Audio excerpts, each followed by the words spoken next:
Long before the rise of the world's greatest empires, a remarkable city stood in what is now southern Iraq. Near present-day Nasiriyah, in the Dekar Governorate, lie the ancient ruins of Ur, one of the most significant archaeological discoveries ever made. This legendary city remained inhabited for nearly 4,000 years, from around 3800 BC until the era of the Persian Empire, leaving behind an extraordinary record of humanity's earliest urban civilization. During the height of Sumerian power in the 3rd millennium BC, Ur became the capital of one of southern Mesopotamia's richest and most influential city-states. It was a thriving center of trade, religion, and writing. Dominating its skyline was the magnificent ziggurat of Nana, a towering temple dedicated to the moon god, whose massive structure could be seen from miles across the surrounding plains and stood as one of the ancient world's greatest religious monuments. The modern story of Ur changed dramatically between 1922 and 1934, when British archaeologist Leonard Woolley, supported by the British Museum and the University of Pennsylvania Museum, spent 12 excavation seasons uncovering the city's buried past. Among his greatest discoveries was a vast cemetery containing nearly 1,800 graves, yet only 16 tombs stood apart from all the others. Filled with astonishing treasures and unlike anything previously found in Mesopotamia, Woolley identified them as the legendary royal tombs of Ur. For decades, historians relied mainly on ancient cuneiform tablets, royal inscriptions, and administrative records to reconstruct the story of Sumerian civilization. These written documents revealed how their kings ruled, how their economy functioned, and how their society was organized.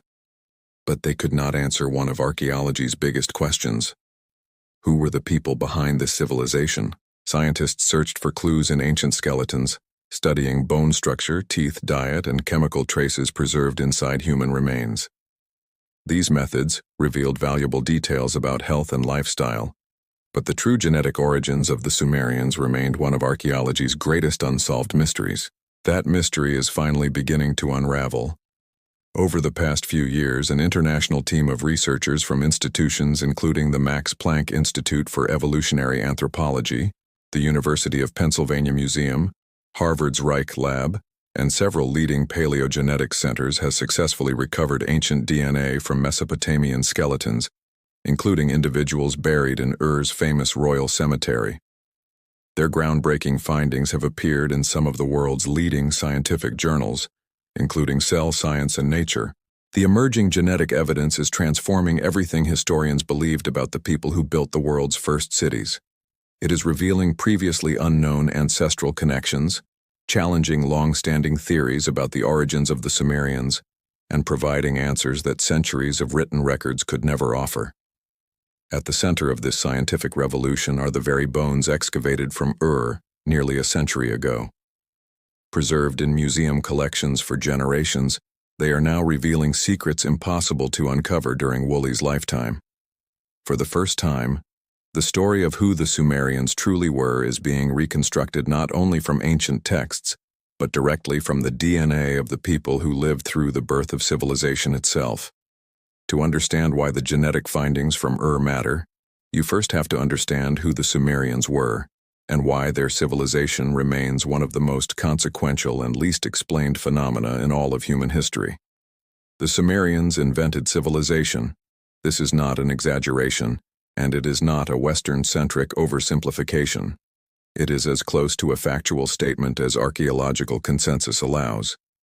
In the alluvial plain of southern Mesopotamia, in the region between the Tigris and Euphrates rivers, where they approached the Persian Gulf, sometime around 4,000 to 3,500 BC, a population that would come to call themselves the black-headed people, Sag Giga in their own language, developed essentially every foundational institution of complex human society. They invented writing. The cuneiform script that would be used across the ancient Near East for 3,000 years began in Sumerian cities as a system for recording economic transactions. Clay tablets impressed with reed styluses preserved inventories, debts, land transfers, and temple offerings. The administrative needs of the world's first cities demanded a technology for preserving information beyond human memory. The Sumerians created that technology. They invented the wheel, not simply the concept of rolling objects, but the axle, the hub, and the spoked construction that allowed wheels to bear loads and enable vehicles. Sumerian carts and chariots predated their appearance anywhere else in the world by centuries. They invented organized urban administration. The Sumerian cities, Ur, Uruk, Eridu, Nippur, and Lagash, were not merely large settlements. They were governed. They had temples that functioned as economic redistribution centers, bureaucracies that tracked labor, managed irrigation, collected tribute, and maintained records across generations. They had legal codes. The Code of Ur-Nammu, written around 2100 BC, predates the more famous Code of Hammurabi by approximately 3 centuries. They invented mathematics based on the sexagesimal system, base 60, that we still use today for measuring time and angles. 60 seconds in a minute, 60 minutes in an hour, 360 degrees in a circle. These are Sumerian conventions, preserved through Babylonian astronomy and Greek mathematics into the modern world. They invented organized religion with temple complexes, professional priesthoods, and systematic theology. The ziggurats, the stepped pyramid temples that defined the Mesopotamian skyline, were Sumerian innovations, architectural statements that placed the gods physically above the cities they protected. They invented literature. The Epic of Gilgamesh, the oldest surviving long-form narrative in human history, originated in Sumerian before being translated and expanded in Akkadian. The flood narratives that would eventually inform the biblical account of Noah first appeared in Sumerian texts describing Ziusudra, the survivor of divine catastrophe. All of this emerged in southern Mesopotamia between approximately 4000 and 2500 BC, and then, within a few centuries, the Sumerians effectively disappeared. The Akkadian Empire, established by Sargon of Akkad around 2334 BC, unified Mesopotamia under Semitic-speaking rulers. The Sumerian language continued as a learned and liturgical language, the Latin of ancient Mesopotamia, but as a spoken vernacular, it was progressively replaced by Akkadian. By 2000 BC, Sumerian was a dead language, preserved only in religious ceremonies, scholarly training, and the archives of temple libraries. The people who had invented civilization had been absorbed into the broader Mesopotamian population. Their language fossilized. Their ethnic identity dissolved into something larger. This is the mystery that has haunted Sumerian studies since the 19th century. Who were the Sumerians? Where did they come from? And why does their language, Sumerian, have no demonstrated music genetic relationship to any other known language family on Earth? The linguistic isolation of Sumerian is one of the great unsolved problems in historical linguistics. The Akkadian language that replaced Sumerian belongs to the Semitic family, related to Hebrew, Arabic, Aramaic, and Ethiopian languages. Its origins can be traced, and its relatives can be identified. Sumerian has no relatives.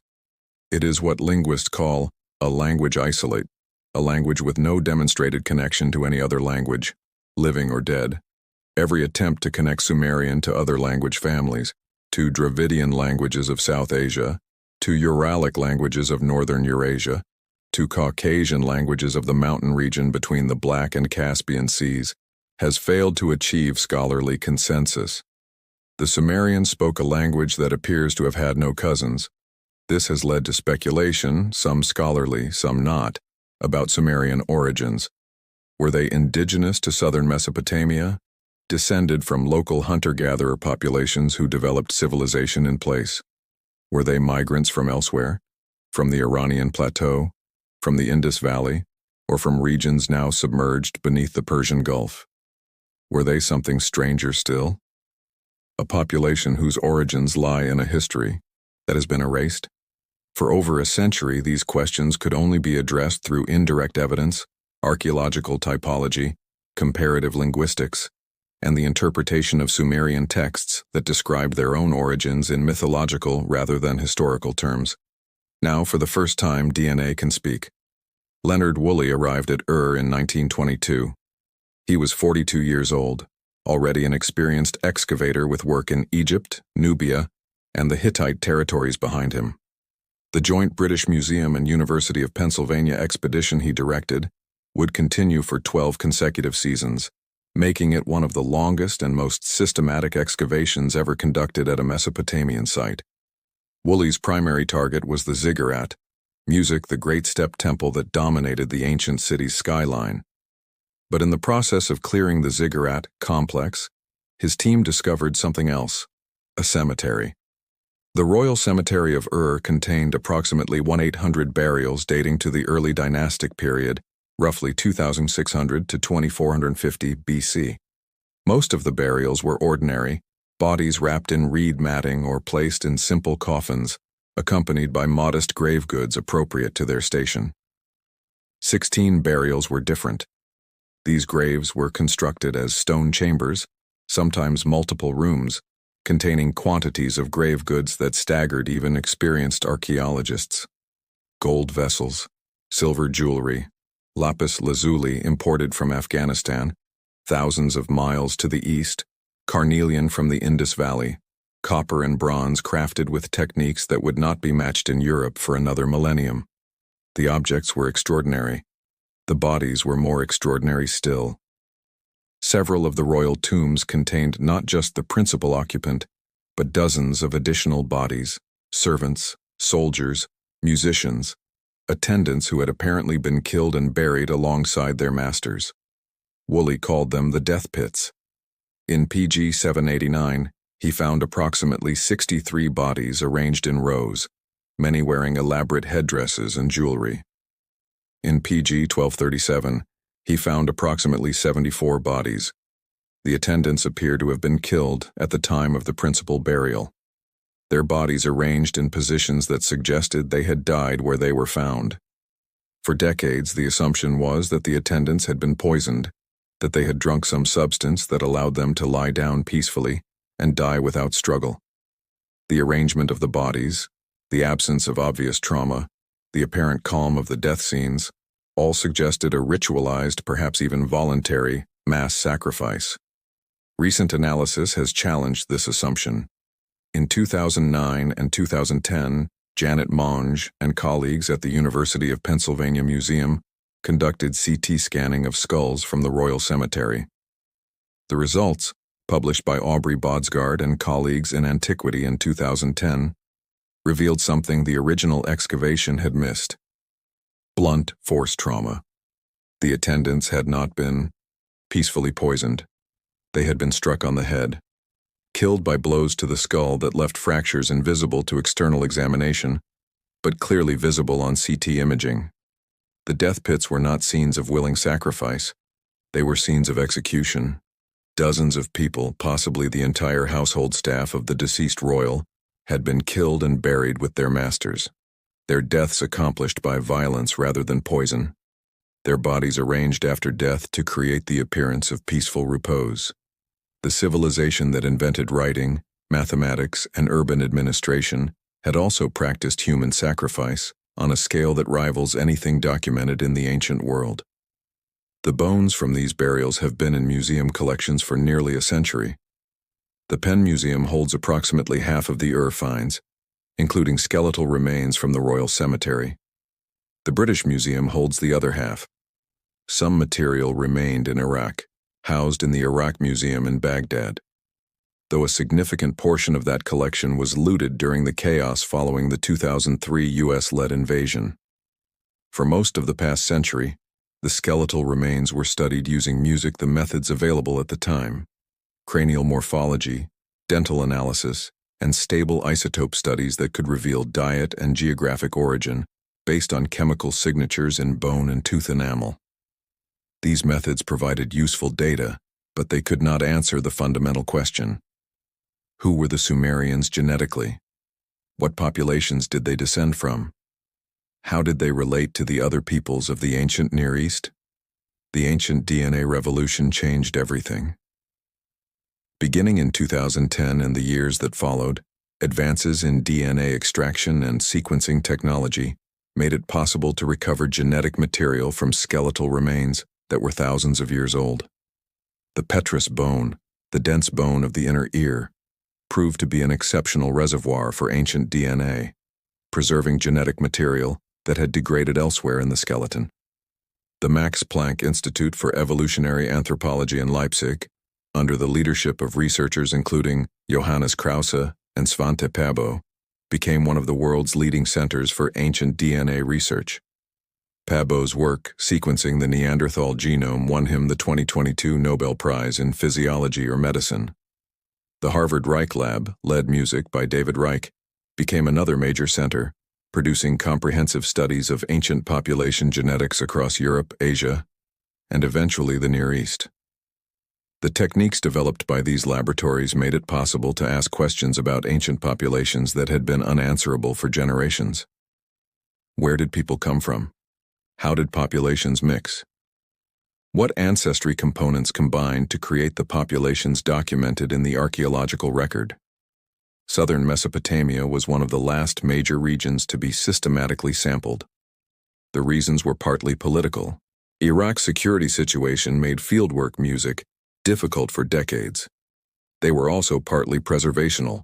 The hot, wet conditions of the alluvial plain are terrible for DNA preservation. The clay soils, the flooding, music, the humidity, all contribute to the rapid degradation of organic material. But the museum collections remained. The bones that Woolley had excavated in the 1920s, music, and the 1930s, carefully preserved in climate-controlled storage for nearly a century, still contained extractable music DNA. In the past several years, that DNA has been sequenced. The results, music, began appearing in major publications around 2020. In May 2020, Irene Scortaniotti and colleagues published a landmark paper in the journal Cell, titled Music: Genomic History of Neolithic to Bronze Age Anatolia, Northern Levant, and Southern Caucasus. The study sequenced 110 individuals from across the broader region, demonstrating significant population mobility and admixture music throughout the Bronze Age Near East. In August 2022, Lazaridis and colleagues published 3 papers music in the journal Science, documenting comprehensive Bronze Age and Iron Age population genetics across West Eurasia, including Mesopotamian samples. The cumulative data from these and related studies has begun to reveal who the Sumerians actually were. Music. The findings do not match the simple models. For decades, music, the assumption in much of the popular literature, was that the Sumerians were either completely indigenous to southern Mesopotamia, descendants of local populations who had been living in the region since the Paleolithic, or complete outsiders who had migrated to the region from somewhere else, bringing their advanced culture with them. Neither model is correct. The genetic evidence shows that the populations of Bronze Age southern Mesopotamia were music mixed, combinations of multiple ancestry components that reflect complex patterns of population movement and interaction, music, stretching back thousands of years. The primary ancestry components identified in Mesopotamian samples include Iranian Plateau and Zagros ancestry. Genetic signatures associated with early farming populations from the Iranian highlands and the Zagros mountain region to the east of Mesopotamia. Anatolian Neolithic ancestry. Genetic signatures associated with the early farming populations of Anatolia, who spread agriculture westward into Europe and eastward, music, into the Near East. Levantine ancestry. Genetic signatures associated with populations from the eastern Mediterranean coastal region. Caucasus hunter-gatherer ancestry. Genetic signatures from pre-Neolithic populations of the Caucasus mountain region. The Sumerian period populations of southern Mesopotamia carry significant proportions of all these components. But the ratios were not what standard models had predicted. The Iranian Plateau and Zagros component is particularly significant. The genetic data suggests that Bronze Age Mesopotamia had substantial ancestry from populations to the east, from the Iranian highlands that border Mesopotamia across the Zagros mountain range. This is not what the textbook model of Mesopotamian population history had emphasized.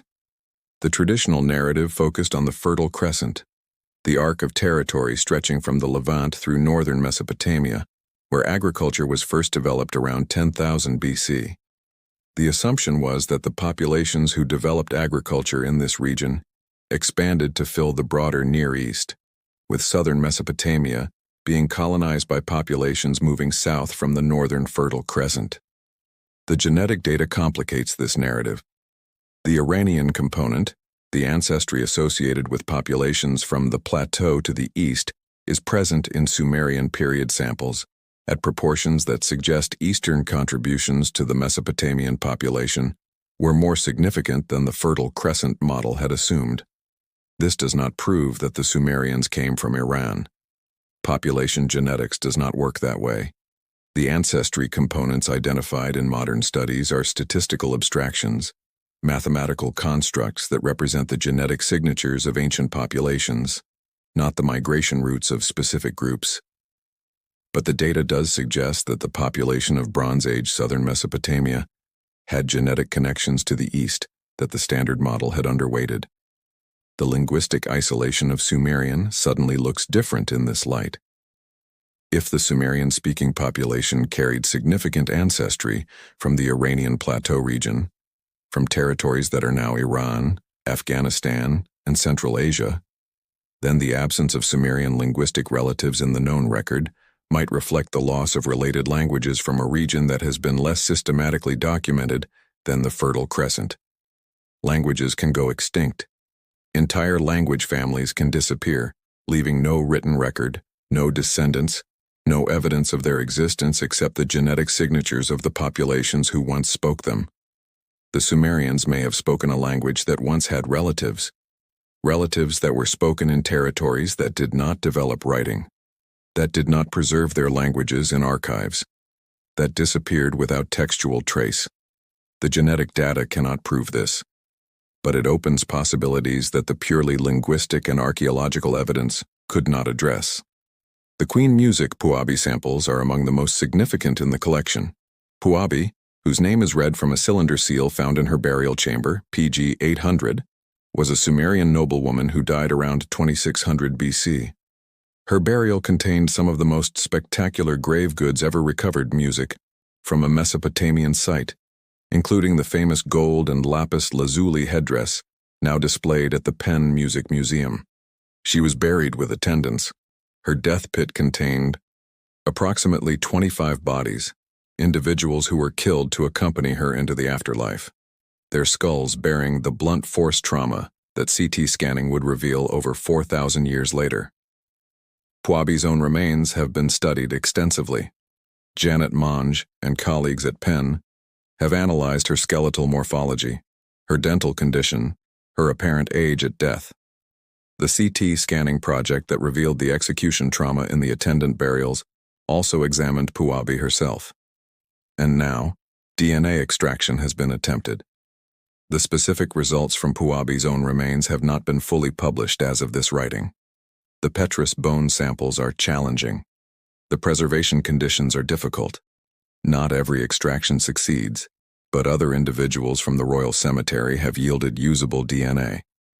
The cumulative picture from these samples confirms the broader Mesopotamian pattern, music, mixed ancestry with components from multiple source populations, reflecting the complex demographic history, music of a region that sat at the crossroads of multiple population movements over thousands of years.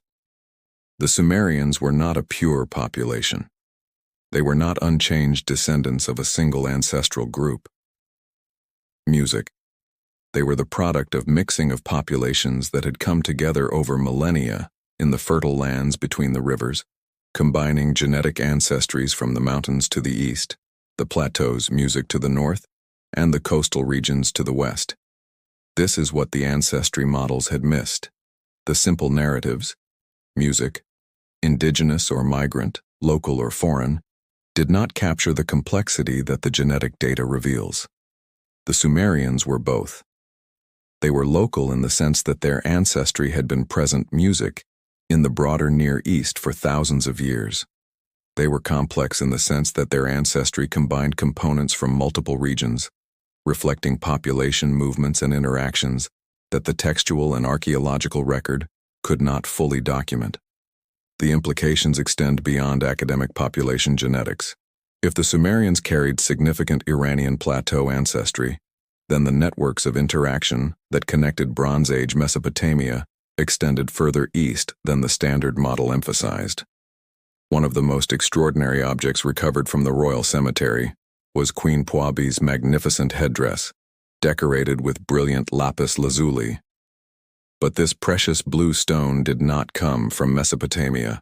Its source lay in the distant mountains of Badakhshan, in modern-day Afghanistan, more than 1,000 miles away.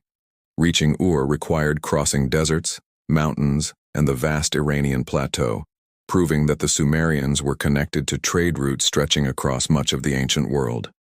Yet the latest genetic research suggests these routes carried far more than luxury goods. They also carried people.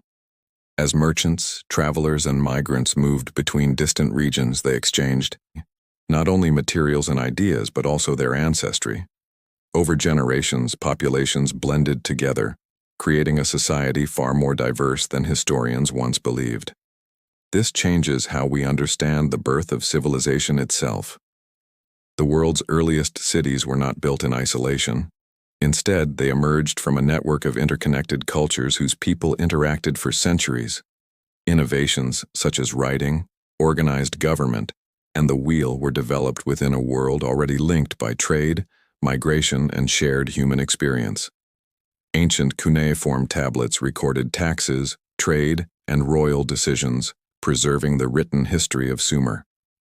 Today, however, scientists are uncovering an entirely different archive, the DNA locked inside the bones of the people who created those records. Together, archaeology and genetics are revealing a picture of Sumerian society far more complex than the traditional historical narrative. For nearly 100 years, the skeletons excavated by Leonard Woolley remained carefully preserved inside museum collections, waiting for scientific techniques that had not yet been invented. That moment has finally arrived.